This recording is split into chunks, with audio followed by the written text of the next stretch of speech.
Quando ele é um fornecedor de dinheiro, de liquidez para o mundo, ele vai ter déficits.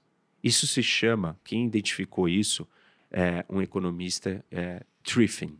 Isso se chama Triffin Dilema.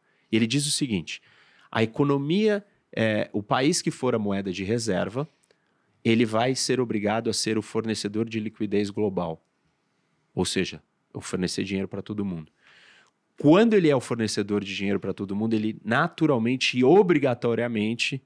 Isso é uma questão contábil. É tipo contabilidade pura. Você não altera isso. Você vai ser deficitário comercialmente. A balança vai ser deficitária. E aí você vai criar um paradoxo. Por quê?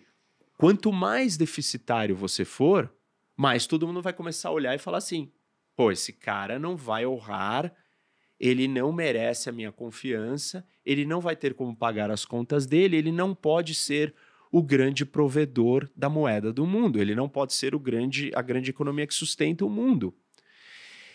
E aí os americanos vão ter que escolher, bom, então eu vou resolver a minha dívida interna, só que quando os Estados Unidos resolver a dívida interna dele, ele vai fazer o quê? Ele vai parar de fornecer dólares para o mundo. E aí isso é contrário ao interesse da economia global.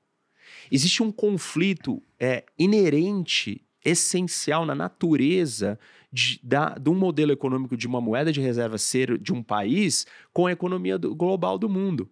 Então, se você cuida da sua economia interna, você afeta a economia global. Se você continua satisfazendo a economia global, você cria um problema interno, que a economia global vai olhar e falar assim, peraí, você é só deficitário, meu, você está cada dia mais dívida. Não dá para eu confiar na sua moeda, não dá para eu confiar em você. Por isso que esse é um dilema. E aí, esse dilema, a gente tem que comparar com a China. A China está pronta para assumir esse papel? O dilema nos leva a um trilema, que em economia, 2 ganhadores do prêmio Nobel chamam de trindade impossível. Você só pode ter 3 coisas em macroeconomia. Liquidez no seu país, né, de entrada de capital, autonomia monetária e estabilidade monetária. Você só pode ter 2 das 3. Se você escolher ter liquidez de capital, você deixa de ter o quê? Autonomia monetária. Porque o dinheiro entra e sai. Você entra nos Estados Unidos hoje, compra uma ação e vende amanhã. Se eu não deixar você vender, você já não vai mais comprar lá. Você não vai botar o dinheiro lá se você não puder tirar, entrar e sair toda hora. Então, a fluidez da liquidez alimenta o resto da economia do mundo. Só que aí a gente olha para a segunda, para a terceira, para a quarta economia do mundo, Japão, Alemanha, China, Coreia, todas são economias do quê? De exportação. Então elas precisam que alguém compre as coisas delas. E se você está comprando, o que você está fazendo?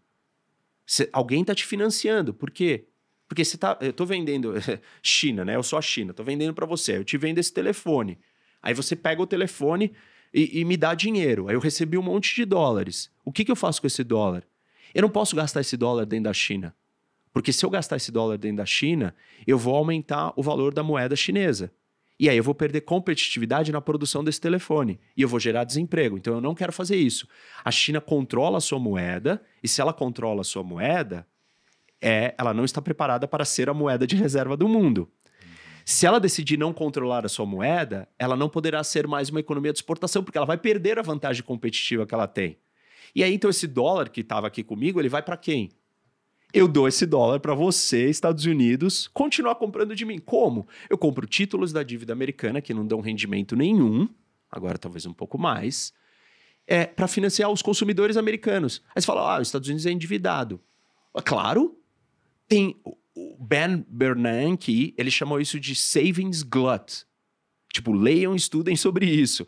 Ele diz que tem um maremoto de poupança do mundo, porque os países não gastam o dinheiro e essa poupança não tem para onde ela ir. Para onde que ela tem que ir? Para os Estados Unidos. Então, os Estados Unidos ficam recebendo dinheiro que nem louco.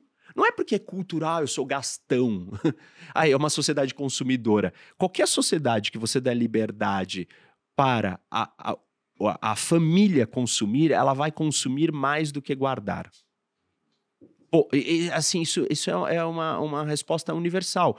Então, como é que a Alemanha, o Japão e a China têm tanta poupança?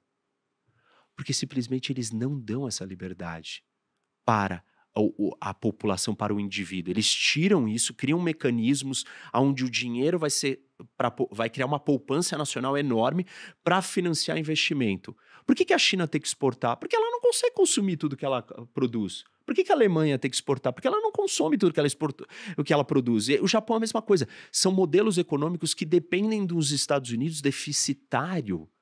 Dependem dos Estados Unidos comprador e consumista, porque eles não quiseram transformar as suas sociedades em economias de consumo.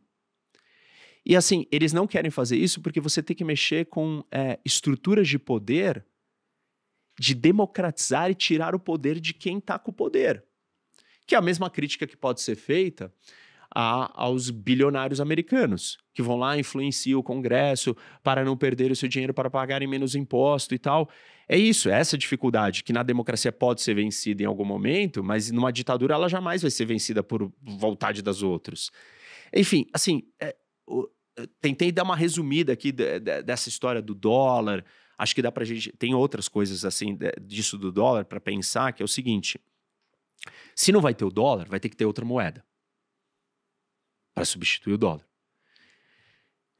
Na história do mundo, a gente já teve a opção do marco e do ien serem os substitutos. Nos anos 60, 50, 70. O Japão e a Alemanha não escolheram ser a moeda de reserva. Por quê? Se você for a moeda de reserva, você perde o controle da sua balança capital. Você perde o controle do fluxo de dinheiro.